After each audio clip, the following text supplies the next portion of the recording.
Good evening everybody. Good afternoon. Okay sir, last class तक हमने discuss किया था स्ट्रेटेजिक एनालिसिस। क्या पढ़ाया था मैंने आपको स्ट्रेटेजिक एनालिसिस में सर? स्ट्रेटेजिक एनालिसिस के अंदर मैंने आपको पढ़ाया था कि एक फर्म के इंटरनल और एक्सटर्नल एनवायरनमेंट को जब हम एनालाइज करते हैं, किस किस को एनालाइज करते हैं बोलो? इंटरनल और एक्सटर्नल एनवायरनमेंट को जब हम लोग एनालाइज करते हैं, और इंटरनल एनवायरनमेंट से क्या पता पड़ता है? स्ट्रेंथ और वीकनेस। और एक्सटर्नल एनवायरनमेंट से क्या पता पड़ता है? अपॉर्चुनिटी और थ्रेट। इंटरनल से क्या पता पड़ता है? स्ट्रेंथ और वीकनेस। और एक्सटर्नल से क्या पता पड़ता है? अपॉर्चुनिटी और थ्रेट। इसे हम कहते हैं स्ट्रेटेजिक एनालिसिस। क्या कहते हैं बोलो? Strategic analysis. So what is it? Industry and competitive conditions that are external and companies own competitive capabilities that are internal. दोनों के स्टडी को हम लोग क्या कहते हैं? Strategic analysis. क्या कहते हैं बोलो? Strategic analysis. यस और नो? पक्का बोलो। यहाँ तो मैं कोई फर्स्ट चैप्टर में कोई डाउट था? सेकंड में इजी है, इजी ही है रखना इसको, ठीक है? बिकॉज ये तो आपको पता ही है, नहीं? बहुत इजी है, नहीं? फिर इश्यूज इन स्ट्रेटेजिक एनालिसिस, कल हमने ये भी डिस्कस करा था दैट स्ट्रेटेजी रातों रात नहीं बनती। Strategy evolves over a period of time. It is a result of small decision taken over N extended period of time. छोटे छोटे डिसीजंस, छोटे छोटे डिसीजन मिल करके आपके ओवर द पीरियड बनते हैं स्ट्रेटेजी। क्या बनते हैं बोलो? स्ट्रेटेजी। यस और नो? पक्का समझ में आया? बैलेंस बोलो। यहाँ पर बैलेंस किस किस में रखने की बात की थी? यहाँ पर बैलेंस आपको रखना है, देखो, इंटरनल और एक्सटर्नल में बैलेंस की बात की गई है। यहाँ पे, यहाँ पर आपको बैलेंस रखना है इंटरनल और एक्सटर्नल के बीच में। आ रहा है समझ? इंटरनल एनवायरनमेंट क्या देता है? स्ट्रेंथ और वीकनेस। और एक्सटर्नल एनवायरनमेंट क्या देता है? अपॉर्चुनिटी और थ्रेट। दोनों के बीच में बैलेंस की बात की गई है। किसकी? इंटरनल और एक्सटर्नल के बैलेंस की बात की गई है। There should be workable not perfect and in reality match of the internal potential of the organization with environmental opportunities. Yes or no? There should be balance between your potentials and your opportunities. इसलिए आपने हमेशा एक बात और समझी भी होगी, सुनी भी होगी कि ऑब्जेक्टिव्स, वैसे तो 12th क्लास में ही हम ये चीज पढ़ाते हैं, पर आपको पढ़ाई कि नहीं वो नहीं पता। Objectives should be considered keeping in mind the smart policy. What is smart policy? SIP में तो मैंने पढ़ाया था ऑब्जेक्टिव्स पढ़ाते समय, राइट? स्मार्ट पॉलिसी के हिसाब से ऑब्जेक्टिव बनने चाहिए, मतलब कि S for specific, S for specific, particular objective होना चाहिए। ये नहीं मैं सीए भी कर लूँ, सीएस भी कर लूँ, सीए में ठीक है, तीनों कर तो लोगे, बट एफिशिएंसी और इफेक्टिवनेस के साथ एक ही डिग्री कर लो, बहुत है ना? ये सुनो, क्यों मल्टीटास्किंग बनना है? अच्छा कोई बात नहीं, मल्टीटास्किंग बनना भी है, बट अगर एक डिग्री में, अच्छा एक ही डिग्री में प्रैक्टिस कर पाओगे, वो तो है ना भाई। सी ए में आदमी तीनों बन जाए, पर प्रैक्टिस सिर्फ किसकी कर सकता है? एक की। This is considering specific objective. समझ में आया? स्पेसिफिक सबका वो तीनों लोग करते हैं, बट फोकस एक साइडेड ही होता है। क्या? C A. यस और नो? Number 2, measurable. चांद तारे तोड़ के लाऊंगा, व्हाट इज दिस? जो मेजर ही नहीं कर सकते। Achievable, A for achievable, R for realistic, R for, T का मतलब बताओगे? Time bound, time bound. Yes और नो? तो इसे हम कहते हैं there should be balance between the objectives. इसके अलावा बात नहीं, इसके अलावा देयर शुड बी रिस्क। क्या रिस्क होता है बिजनेस में? आज जो पॉलिसीज बनाई वो कल सेम रहेंगी? अरे आज जो पॉलिसी बनाई कल सेम रहेंगी क्या? नहीं, मार्केट के साथ साथ क्या होती रहती है? चेंज होती रहती है। So an important aspect of strategic analysis to identify potential imbalances और risk and assess their consequences. External risk occur due to inconsistencies. External risk किस वजह से होता है? इनकंसिस्टेंसीज की वजह से between strategies and forces in the environment. And internal risk occur because of forces within the firm and are directly interacting with the organization. Yes और no? Internal risk किसकी वजह से होता है? That are the factors with in the control of the organization. Yes और no? Okay, तो strategic analysis यहाँ पर होता है, पूरा का पूरा टॉपिक खत्म। अभी तक हमने क्या क्या डिस्कशन में लिया? अभी तक हमने डिस्कशन में लिया, बोलो क्या क्या? कॉम्पिटिटिव एडवांटेज पहला, फिर कॉम्पिटिटिव लैंडस्केप, और फिर स्ट्रेटेजिक एनालिसिस। समझ में आया अच्छे से? बोलो एक बार रिवाइज करते चलो, बिना पीछे देखे, बिना नोट्स किए।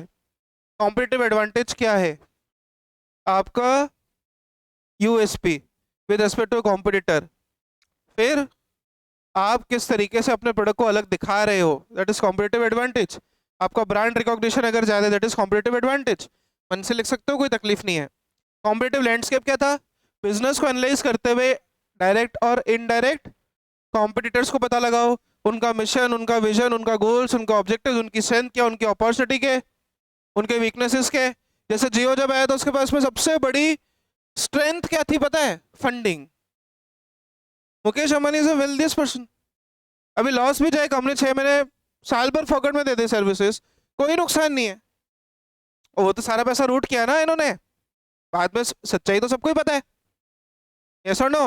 How it was merge with government, और किस तरीके से सारा अंबानी और फिर Urjit R Patel RBI governor, उनके साला जी, किस प्रकार से घोटाले हुए, बट सच सामने नहीं आया। यस और no? So that is competitive landscape, that is competitive landscape. Strategic analysis क्या है? फर्म की स्ट्रेंथ और वीकनेसेस, इंटरनल वाली और एक्सटर्नल वाली अपॉर्चुनिटी और थ्रेट्स की स्टडी। इश्यूज क्या थे? इसके हेडिंग मैंने लगा रखी ना ऊपर, issues to be consider for strategic analysis. Direct question पूछते वो। Strategies evolve over a period of time.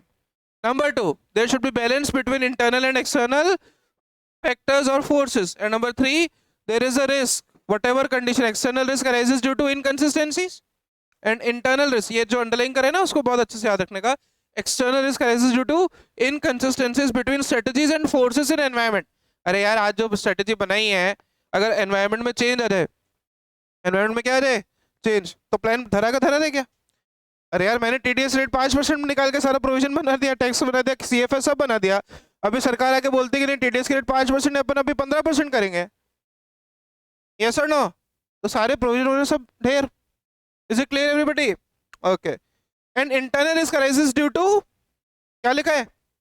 Internal risk occurs because of forces with in the firm and are directly interacting with the organisation.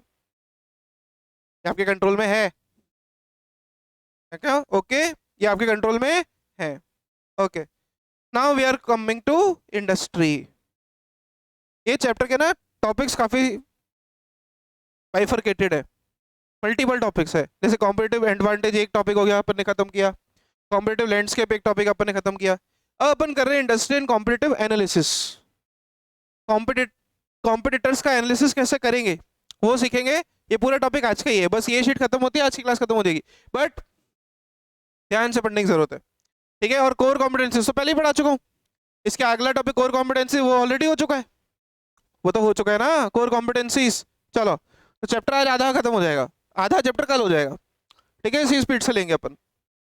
चलिए देखो, what is industry? ये आपने 11th class में meaning पढ़ डाला था, वहां निपटा दिया था। अ group of firm producing similar products और एट्रीब्यूट्स जिनके कैरेक्टरिस्टिक्स सेम है, जिनकी कैरेक्टरिस्टिक्स सेम है। A group of firm producing similar products or similar attributes, same or similar attributes such that they compete for the same buyers का रहने वाले same, buyers का रहने वाले हैं same। Is it clear everybody? Industry is a, what do you mean by consortium? Consortium, group. Consortium means group, group। Consortium मतलब होता है ग्रुप, ठीक है। It is a group of firms where products और सर्विसेज हैव होमोजेनियस एट्रीब्यूट्स और are close substitutes such as they compete for the same buyers. Nescafe और Bru, उसी तरीके से मैकडी और बर्गर किंग, डोमिनोज और पिज्जा हट, और आज एक नया लापिनोज पिज्जा करके हो रहा है ना। For example, all paper manufacturers constitute the paper industry। ये एग्जांपल आपके मॉड्यूल से उठाया, बहुत ही घटिया एग्जांपल है। अपन ने अभी जो एग्जांपल लिया वो भी आप लिख सकते हो, ठीक है। एग्जाम में कॉपी को थोड़ा अट्रैक्टिव, जिस तरीके से आप बिजनेस स्टडीज में प्रेजेंटेशन करके आए हो ना 12th क्लास में, पॉइंट्स, हेडिंग, सब पॉइंट्स, डायग्राम्स, उस हिसाब से प्रेजेंटेशन करना है इसी पेपर में। कुछ नहीं, एडवांस लेवल है बिजनेस स्टडीज का, ठीक है। और स्ट्रेटेजिक मैनेजमेंट करके आपका एमकॉम में, इफ यू परस्यू एमकॉम, वह तो जरूरत नहीं सीए के बाद, but plan B always there, ठीक है। तो एमकॉम में स्ट्रेटेजिक मैनेजमेंट करके पेपर है पूरा 100 मार्क्स का, ऑडिट भी है, ओके। चलो, इंडस्ट्री एंड कॉम्पिटिटिव एनालिसिस अब हम ये स्टार्ट कर रहे हैं। What is industry and competitive analysis, क्यों करना है अपने को? It provides a way of thinking strategically about industry की ओवरऑल सिचुएशन क्या है। आप मान के चलोगे, आप हैरान होगे सुन करके कि सीए के सिलेबस में इतने टफ रिजल्ट्स होते हुए भी एवरेजली मैं आपको बताऊं, हर साल 25,000 एनरोलमेंट्स है इंस्टीट्यूट्स के पास। 25,000 students are enrolling yearly to the institute. क्या 25,000 पास करते हैं? नहीं करते। एक अटेम्प्ट में एवरेज भी पास है, मतलब 3300-3500 बच्चा, हद है वो भी, हद से हद। जितना बैठेगा उसका 10% पास करना है इनको इंटर में, और उसका भी 10% पास करना है उनको फाइनल में। बट फिर भी कॉम्पिटिटिव एनालिसिस है, इंडस्ट्री एनालिसिस इतना खतरनाक है, अरे डिमांड इतनी खतरनाक है। कल एक व्यक्ति आया मेरे से पैसा, मैंने उसकी ऐसी ही उतारी, मैं कहा आप काम मांगने आए किसके पास हो? सीए के पास ही आए हो? वो बोले कि मार्केट में जो अनएम्प्लॉयड होते हैं वो पढ़ाना शुरू करते हैं। मैं कहा अच्छा। मैं कहा आज की तारीख में 10 लाख की जॉब है जो आपके सामने सरदार खड़ा उसकी। हाँ, वो जॉब का, नालायक कुछ सुनो, पूरी बात सुना करो, पूरी बात सुना करो। मैं कहा जॉब का प्रपोजल है मेरे पास ऐसा, ठीक है, जॉब का प्रपोजल है। वो बात है, मैं वहां गया नहीं, मैं वहां जाना नहीं चाहता, ठीक है। हाँ ठीक है, ठीक है, भगवान करे आपकी बोली जल्दी फले, मेरा एक और घर हो। नहीं, चलो खुद का, चलो। सो दैट इज कॉम्पिटिटिव एनालिसिस। मतलब कुछ भी इंसान कुछ भी बोल देगा, मतलब आप किसी के पास आए हो और उसको कुछ भी बोल दोगे ऐसा? क्यों? Because just you are a professor in a college. हाँ, हाँ, नहीं नहीं, he was a non CA background, तो मुझे बोले कि नहीं सीए में तो अनएम्प्लॉयमेंट होता है, जो लोग सीए करके अनएम्प्लॉयड रहते हैं वो पढ़ाना शुरू करते हैं। मैं कहा अच्छा। उसके बाद वो मेरे मुंह नहीं लगा। फिर वो 5 मिनट में वो वेट किया, अच्छा रूम में से बिजी, ठीक है मैं चला जाता हूँ। मैं कहा जा, मैंने कौन सा रोका? सो that is your overall situation of the profession. क्यों आईआईए लाने से पहले ही खत्म कर दिया इन्होंने? इंस्टीट्यूट ने मतलब मोशन तक मूव नहीं करने दिया। अगर मोशन मूव होता, हो सकता है पास भी हो जाता। है तो सारी बीजेपी गवर्नमेंट और उन्हीं की वो उसकी स्ट्रेटजीज थी आईआईए लाने के पीछे। ये लोग कुल मिला के पढ़ा नहीं चाहते आपको, ये आपको सिर्फ चाय वाले ही बनाना चाहते हैं। दैट इज द पॉलिसी, नहीं पढ़ाना चाहते ये लोग। आप देखो ना, जो मैक्सिमम यूथ है सीए करके भी बाहर का प्लान कर रहा है, सीपीए और ये सब। Why they are flourishing? Because demand in India for audits government खत्म करती जा रही है धीरे धीरे, सो दैट वो लोग अपना एक तरफा खेल खेल सके। बट इंस्टीट्यूट अड़ा हुआ है। So that is your overall situation, that is the industry, that is the CA industry, है ना। तो हम इंडस्ट्रियल एनालिसिस में, मैं इस टॉपिक को इतना धीरे इसलिए पढ़ा क्योंकि हाईली वेटेड टॉपिक है, एग्जाम में आने वाला टॉपिक है। इस चैप्टर में बच्चे पढ़ते क्या है? अभी आगे जो हम पढ़ेंगे ना, मैट्रिक्स पढ़ेंगे कुछ, जैसे बीसीजे मैट्रिक्स है, टीओडब्ल्यूएस मैट्रिक्स है, स्वॉट मैट्रिक्स है। बच्चे सोचते से मैट्रिक्स पढ़ लो, ये क्या पूछते हैं? मैक्सिमम टाइम मैट्रिक्स ना पूछ के वो ये पूछते हैं आपसे, ये सुनो। चलिए, सो इंडस्ट्री की ओवरऑल सिचुएशन क्या है एंड किस प्रकार की कंक्लूजन आप पता लगा सकते हो, जिसके अंदर industry and competitive analysis can be done using a set of concepts and techniques. जिसमें सबसे पहले आपको एक क्लियर पिक्चर लेनी होती है of the key industry trades. Industry trades क्या है? ट्रेड समझते हो? इंडस्ट्री के फीचर्स क्या है? ये सुनो भाई, आज अपन एक फूड इंडस्ट्री की बात करते हैं। सीधी बात है, फूड इंडस्ट्री में वही पर्सन चल पाएगा जो टेस्ट अच्छा देगा।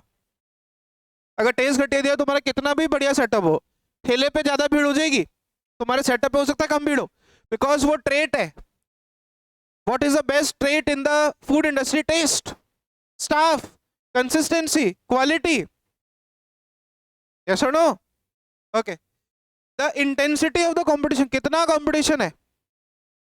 Then the drivers of the industry change, क्या इंडस्ट्री को बदल देते हैं। अब जैसे अगर मैं आईटी इंडस्ट्री की बात करूं तो सॉफ्टवेयर में हल्का सा डेवलपमेंट पूरी इंडस्ट्री को तबाही मचा देगा। यस और नो? वहीं अगर एग्रीकल्चर इंडस्ट्री की बात करूं तो सॉफ्टवेयर में डेवलपमेंट, एग्रीकल्चर पे कोई इफेक्ट जीरो। यस और no? Then the market position and strategy of the rival companies and competitive success and profit prospect, this is the most important concept. अगर ऊपर वाले सब कुछ फेवरेबल है बट प्रॉफिट प्रोस्पेक्ट जीरो है, yes और no? मजा नहीं आने वाला। ओके। धान मंडी में देखो कितनी सारी दुकानें, धान मंडी गए हो कभी? ओके। कृषि मंडी, बहुत लेवल के लोग हैं वहाँ, करोड़ों रुपए की संपत्ति उनके पास, बट उनके बच्चे फॉरेन में कहीं सेटल हैं, फैमिली बिजनेस नहीं करना चाहते। फिर लोग, वो लोग क्या करते हैं, अपने बिजनेस को बेच देते हैं किसी को, बिकॉज 25-25 पैसे का प्रॉफिट है यार गेहूं में, चावल में। अब 25-25 पैसे के पीछे वहां भेजा मारी करो। यस और नो? आज की जनरेशन को सब पसंद नहीं है। यस और नो? सोचो 25-25 पैसे के पीछे आप 4-4 घंटे तक गालियां सुनो किसी की, फिर भी आपको वो ऑर्डर ना मिले, कैसा लगेगा? ऐसा लगेगा उसका सिर फोड़ा है। नहीं, because of the profitability, prospect उधर जीरो है यार। जो लोग सेटल्ड हैं, आज अपने को ड्राई फ्रूट्स लेने जाना है, कुछ भी करने जाना है, एक ही नाम दिमाग में आता है उदयपुर के अंदर, बाटली वाला। यस और नो? कुछ भी आपको वुमेन्स को साड़ी की फॉल लेनी, कुछ भी लेना है तो कीमत राम पेसुमल दुकान फेमस है। वो कीमत राम पेसुमल की एक छोटी सी दुकान होती थी, ये पोडियम जितनी, एक समय, आज से 50-60 साल पहले। आज उसके पास, हाँ, आज उसके पास में पूरे पूरे शोरूम खरीद रखे उसने बापू बाजार में। इधर कीमत राम, मतलब आधी लेनी वो कीमत राम पेसुमल की दिखती है। देखे कभी गए हो? हाँ। सो दैट इज इंडस्ट्रियल एनालिसिस। अब उसके सामने कोई खड़ा भी नहीं होता, कोई खड़ा भी होता है तो वो उसने, उससे जितनी वैरायटी नहीं है, वो 1 रुपए की चीज से लेके है 1000 रुपए की चीज तक रखता है अपनी दुकान में। इतनी सी पिन भी मिलेगी आपको और पूरी पूरी ड्रेस भी मिलेगी। That is it's popularity. ये सब कैसे पॉसिबल होता है? कॉम्पिटिटिव एनालिसिस से। अब कोई खड़ा ही नहीं हो सकता उसके सामने। यस और no? Okay. Industry and competitive analysis aims at developing insight in several issues. सबसे पहले तो आपको देखना है the issues are discussed below. अब अगर आपसे पूछेंगे इंडस्ट्री एनालिसिस के अंदर कॉन्सेप्ट्स और टेक्निक्स कौन कौन सी हैं, तो ऊपर वाला पार्ट लिखने का। अगर आपसे पूछे इश्यूज कौन कौन से देखने हैं, तो इश्यूज अब आपको जो पढ़ा रहा हूँ वो देखने हैं। Dominant economic features of the industry. अब ये 7 पॉइंट्स आएंगे और इन 7 का डिस्क्रिप्शन हमको आज पढ़ के खत्म करना है। ठीक है, इजी है। Dominant features of the industry, nature and strength of competition, कितना कंपटीशन है, क्या उसका नेचर है, triggers of change, identify the company that are strongest and in weakest position, likely strategic moves of rivals, likely strategic moves of rivals, these factors for competitive success in prospects and financial attractiveness of the industry। ये चीजें अब हमको पढ़नी है, ठीक है, जिसमें सबसे पहले अब हमारे dominant features of the industry. Exam point of view 4 to 5 marks, क्योंकि आपका एसएम का पेपर जो 50 मार्क्स का ही है, विथ एमसीक्यू 50 मार्क्स है, with EAS MCQ EAS 50 marks है। ठीक है, तो आप मान के चलना ये सारे पॉइंट्स आपसे 12 के 12 3 से 4 नंबर के क्वेश्चन में पूछ सकते हो। ठीक है, what are the dominant features of the industry. यार एक बात बताओ, आज तक कभी भी आप किसी भी मार्केट में जाते हो तो क्या देखते हो? मार्केट साइज कितना है, what is the market size. फिर आप देखते हो मार्केट में ग्रोथ रेट है कि नहीं, और पोजीशन क्या है बिजनेस की, and position in the business life, आप किस लेवल पे जा सकते हो विद। ऐसे मैं आपको बताऊं तो मैंने फाउंडेशन में भी एग्जांपल आपको दिया था। मार्केट ग्रोथ रेट, ऐसा कहा जाता है कि हिंदुस्तान को टेस्ट दिया है पंजाबीज ने, टेस्ट। किस प्रकार से सब्जियां बनती है, क्या टेस्ट डेवलप, वो पंजाबियों ने दिया है। बिकॉज जो टेस्ट पंजाबी सब्जियों में, पंजाबी फ्लेवर है, वो आजकल बाकी लोग कॉपी कर रहे हैं। यस और नो? जैसे कि आपने देखा होगा उदयपुर में आपके जो 100 फीट है, इधर ढाबा लगे लाइन से, पंजाबी ढाबा 1 2 3 4। देखो डिमांड इतनी खतरनाक है, जो चाइनीज प्याज नहीं खाते थे वो भी खाने लगे। यस और नो? मैं आपको बताता हूँ, हमारी फैमिली में हमारे ताऊजी की शॉप है, वन चिकन सेंटर, सेवाश्रम के यहाँ, ताऊजी का ही है वो। आपको पता है 80% सेल कहाँ से आती है? जैनीज से। 80% सेल जैनी से है। और जो पार्टीज वगैरह का शौक अब जो जैनियों को चढ़ा है, बहुत ही खतरनाक चढ़ा है, राइट? वही उन्हीं के छोटे ब्रदर है मेरे, जो भैया जिनका मैंने स्टेटस अभी परसों कल परसों लगाया था, सुरेंद्र सिंह खनूजा। उनके दो, आप कह सकते हैं प्रैक्टिसिंग चार्टर्ड अकाउंटेंट, और उन्हीं के अंडर मैंने आर्टिकलशिप सीखी है। सो उनके दो रेस्टोरेंट, दो आप कह सकते हो प्रॉपर्टी, एक तो स्वयंवर फार्म्स आपका सेक्टर में है, वो उनका है, और एक वीरगढ़ फार्म्स टूर में है, वो दोनों प्रॉपर्टी उनकी है। मैक्सिमम बुकिंग पता है किसकी रहती है? जैनिस की। मैक्सिमम बुकिंग स्वयंवर और वीरगढ़ फार्म्स। तो दैट इज ग्रोथ रेट, क्योंकि उनको पता है अब उनके मैक्सिमम ऑफिस में क्लाइंट्स भी जैनीज ही हैं। यस और नो? अग्रवाल और सब लोग, राइट? तो that is a market growth rate potential. अब मैंने आपको एग्जांपल क्यों दिया? मैंने आपको एग्जांपल इसलिए दिया बिकॉज जो डेयरिंग सरदारों में है, आप देखो पंजाबी ढाबा 1 2 3, उसके साथ में एक और वहां पर कुछ और भी खुला है, वो भी पंजाबी का ही है। बिकॉज जो मार्केट ऑलरेडी डेवलप्ड है उसमें एंट्री लेना एक इज अ रिस्की फैक्टर। ये डेयरिंग सरदारों में होती है नेचुरली। यस और नो? बट जेनिस किसी से लड़ेंगे भी तो भी ए देख लूंगा, उसके अलावा वो ज्यादा कुछ नहीं कर पाते। मैं सच बता रहा हूँ, मैं सच बता रहा हूँ आपको। अभी थोड़े दिन पहले किसी ने मेरा फ्रॉड लिख के मैसेज सर्कुलेट किया। हाँ, नहीं वो मेरे को नहीं पता, शायद जैन है, शायद जैन ही है। अभी क्या हुआ, उसी कंप्लेन करने मैं और रोमिल सर दोनों गए। रोमिल सर कुछ बोल नहीं पा रहे थे, मैंने ऐसा बोला, मैं कहा मारूंगा पकड़ के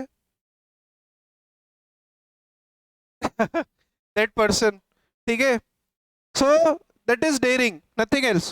फिर पुलिस वाले आए, बोला आपको दोनों को अंदर, मैं कहा डाल दो, मैं 15 मिनट में बाहर आ जाऊंगा, ध्यान रखना। मैं कहा एक फोन करने ही दे रहे बस। सो that is my relevant market position. तो डेयरिंग आपको रखनी पड़ेगी। यस और नो? खैर मैं 4 5 मिनट से भावुक हो गया, कोई बात नहीं, आगे बढ़ते हैं। स्कोप ऑफ कॉम्पिटिटिव राइवलरी, किस हद तक कॉम्पिटिटर्स आपके बजा सकते हैं, किस हद तक कॉम्पिटिटर्स आपके बजा सकते हैं, कॉम्पिटिटिव राइवलरी किस हद तक है, किस हद तक कॉम्पिटिटर आपकी ग्रोथ को इन्फ्लुएंस कर सकते हैं। कॉम्पिटिटिव राइवलरी मतलब competition, okay? Number of rivals and the relative sizes, कितने दुश्मन हैं और उनके रिलेटिव साइजेस क्या है, ये सब क्या है? Dominant position of the industry. Number of buyers and the relative sizes, type of distribution channels. ये आपको थोड़ा थोड़ा लगेगा कि आप मार्केटिंग चैप्टर पढ़ रहे हो, यहाँ पे वो वही सेम कॉपीड है। देखो, type of distribution network to access consumers, the pace of technological change in both production and innovation and new product introduction, कितने प्रोडक्ट्स इंट्रोड्यूस किए जा रहे हैं। Whether the product and services of rival firms are highly differentiated, weakly differentiated और essentially identical.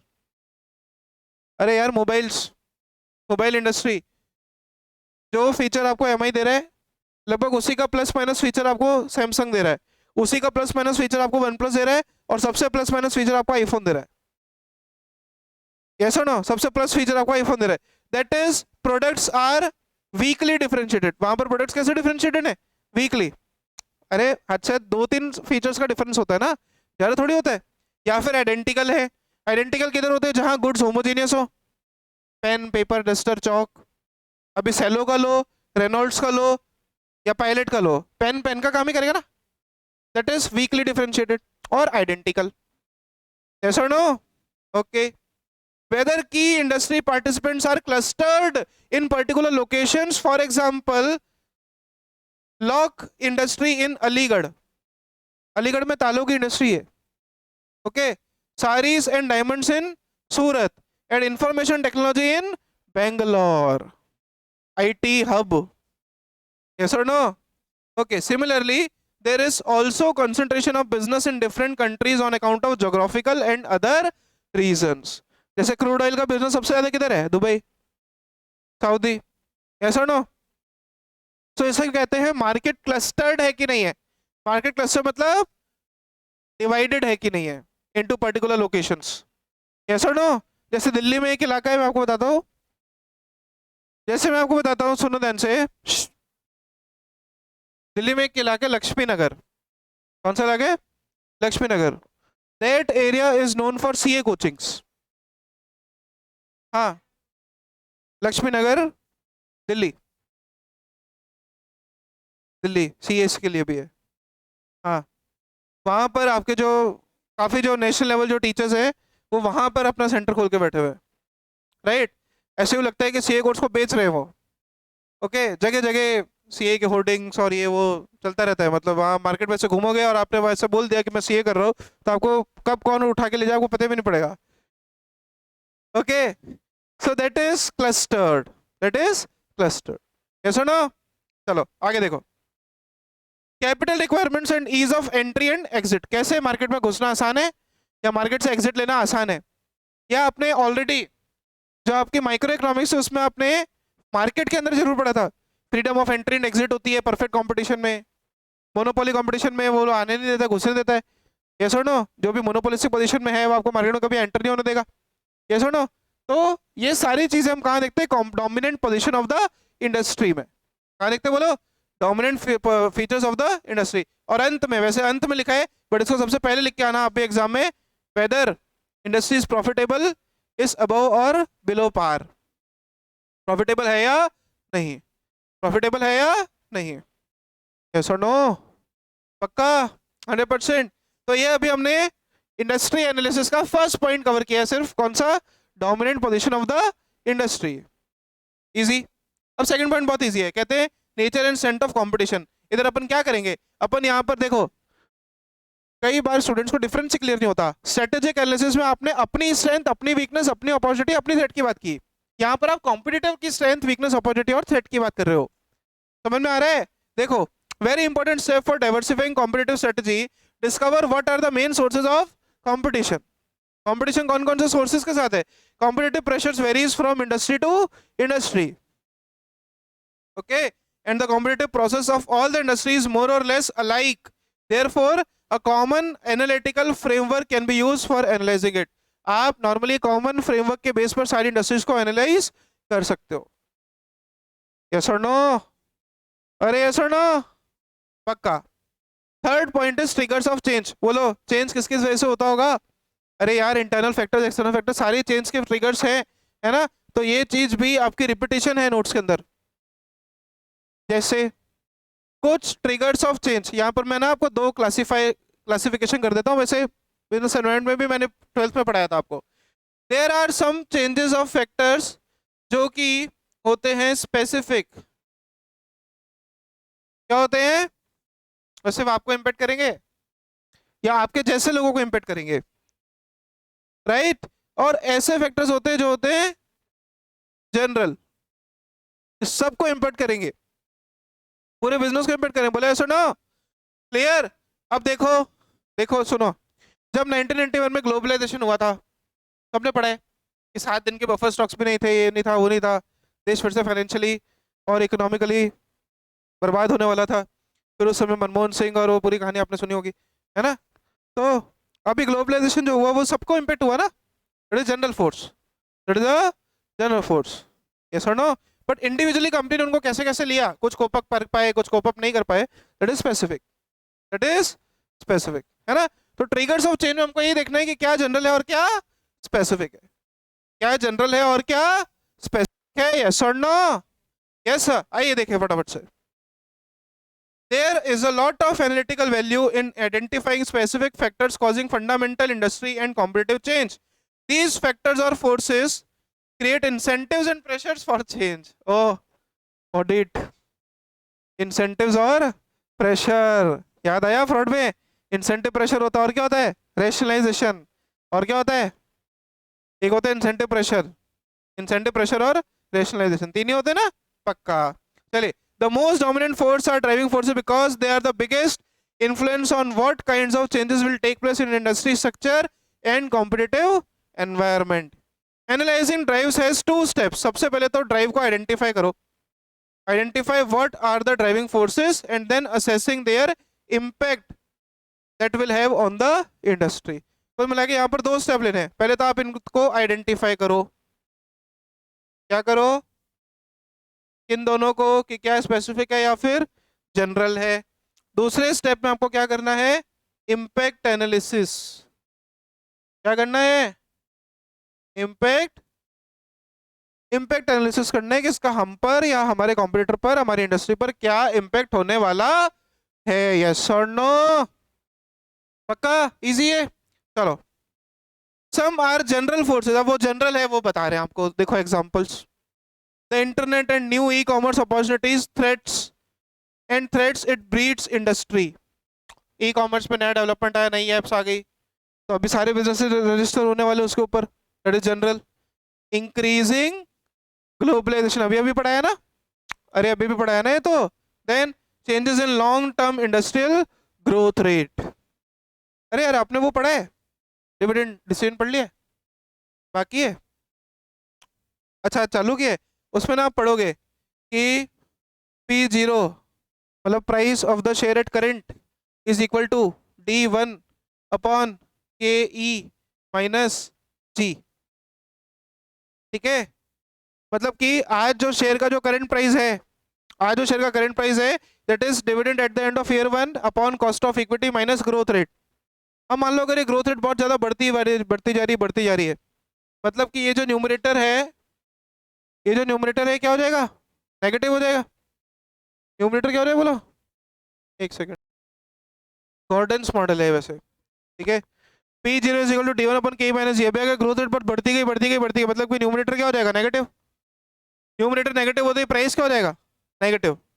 तो कुल मिलाकर के ग्रोथ रेट भी ज़्यादा बढ़नी नहीं चाहिए, growth rate should be stable. Market की growth potential should be stable, एक स्टेबिलिटी से बढ़े ठीक है, बट एकदम अननेसेसरी हाइक डाउन अगर आएगा, हाँ, के कॉस्ट ऑफ इक्विटी, ठीक है. तो that is long term industrial growth rate क्या चल रही है, उसमें वेरिएबिलिटी कितनी है ये देखना आपको. किसमें, स्पेसिफिक फोर्स, जनरल फोर्स में. क्या देखना बोलो, जनरल फोर्स. कोई डाउट, अरे कोई डाउट, पक्का आगे देखें. Then we have product innovation, market innovation, entry or exit of major firms, diffusion of technical know-how across companies and more country. What is this? Diffusion of technical know-how across more companies. नई technology आते ही आप कितने speed में उसको access कर पाओगे. देखो ना, diffusion of technical know how across companies and more countries. ऐसा कहा जाता है कि इंडिया में जो ऑटोमोबाइल सेक्टर का जो टॉप मॉडल होता है वो फॉरेन में ठुकराया हुआ मॉडल होता है. दैट इज डिफ्यूजन हमारे यहाँ वीक है, हमारे यहाँ डिफ्यूजन क्या है, वीक. यस और नो, आज जिस टेक्नोलॉजी पर हम लोग काम कर रहे हैं वो टेक्नोलॉजी फॉरेनर्स ठुकरा चुके हैं. यस और no.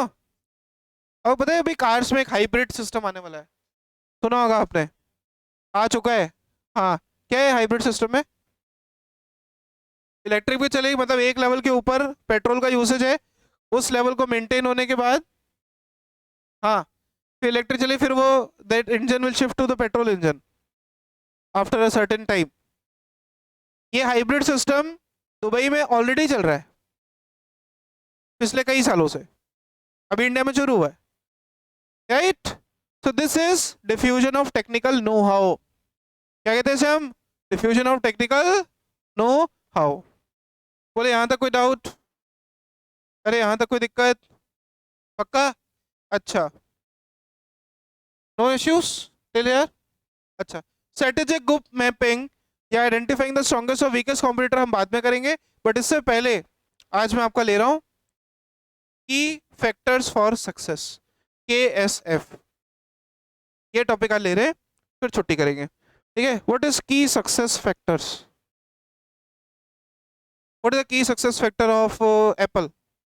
There core competency, their core competency. तो what is the difference between key success factors and core competency?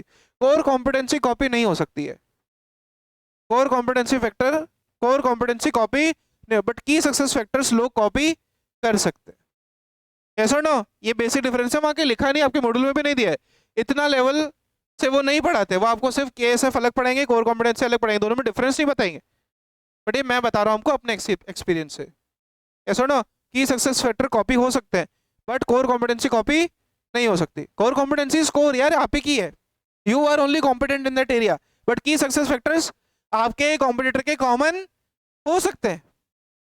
अरे यार जैसे ईमानदार एम्प्लॉयज एक की सक्सेस फैक्टर हो सकता है, अभी जरूर थोड़ी मेरे यहीं सब ईमानदार लोग भरे हुए हैं, वो आपके यहाँ भी भरे होंगे ना यार, आपके यहाँ भी भरे होंगे। अरे ऐसा नो, KSF और कोर कॉम्पिटेंसी में डिफरेंस समझ में आया? पक्का? लाओ पढ़ते फटाफट से। An industry key success factors are those things that most affects industries members ability to prosper in the marketplace. अगर KSF पर काम करा तो ग्रोथ एंडलेस है, नहीं कर पाए तो बर्बादी भी एंडलेस है। यस और नो? दूसरी बात, those factors spell the difference between profit and loss, ultimately between competitive success and failure। या तो सक्सेस पर जाओगे, नहीं तो किधर जाओगे? फेलियर पे। KSF by their very nature are so important that all firms in the industry must pay close attention to them।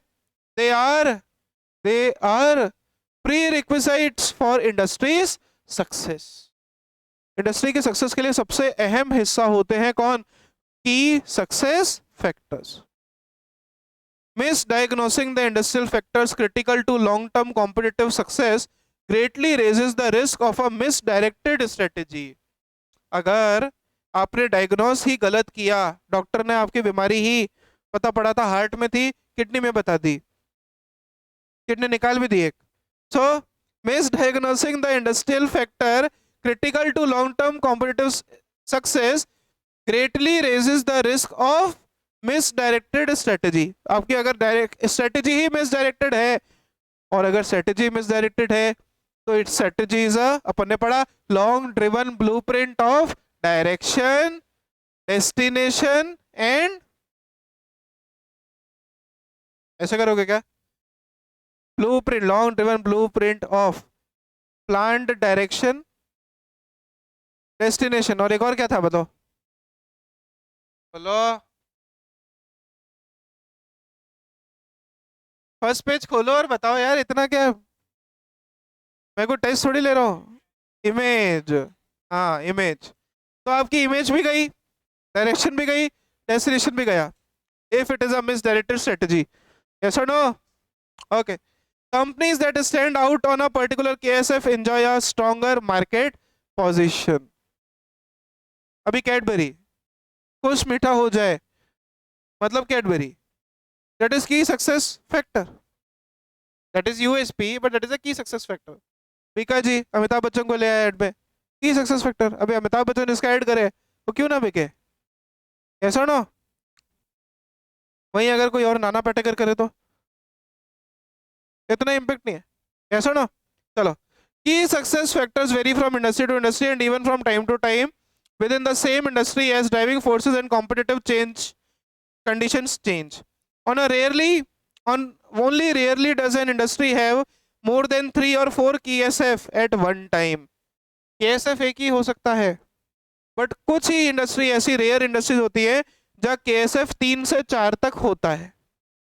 ठीक है, and even more than 3 and 4, 1 or 2 usually outrank the others in importance. जहां पर 3-4 भी हैं, but critical success factor और की success factor तो एक या दो ही होंगे। बोलिए, कोई डाउट, कोई तकलीफ?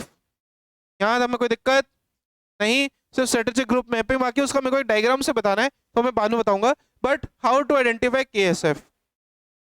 On what basis do customers choose between competitive brands of the sellers? यार आज पैसा है जेब में, 60-70 हज़ार रुपए है, और वन प्लस और आईफोन में चॉइस है, बंदा आईफोन 14 नहीं लेगा 13 भी ले लेगा, बट जाएगा किस पे? आईफोन पे। क्या बेसिस है? उसकी core competency, built up quality, heat नहीं होता है, फालतू नाटक नहीं है, नोटिफिकेशन नहीं है, that is KSF, that is KSF. Show off कुछ नहीं है। मेरे को देख कितना सिंपल नहीं। चलो, what products attributes is crucial, कौन से प्रोडक्ट के एट्रीब्यूट्स जरूरी है, and what resources and competitive capabilities does a seller need to have to be competitively successful. Repeated points थे बट मॉड्यूल में है इसलिए पढ़ाए। Now prospects and financial attractiveness of industry भी हम करेंगे कल। बोलो यहाँ तक कोई डाउट, यहाँ तक कोई दिक्कत? ओके तो एक बार चैप्टर 2 पूरा एक बार रीड मार के आना, ठीक है? कॉम्पिटिटिव लैंडस्केप से लेकर के स्ट्रेटेजिक एनालिसिस, कोर कॉम्पिटेंसी तक पूरा निपटा देना, ठीक है? कल से ये चैप्टर अपना असली रूप लेने वाला है, मैट्रिसेस का, ठीक है? बोले यहाँ तक कोई doubt? That's all for today, thank you, have a nice day everybody.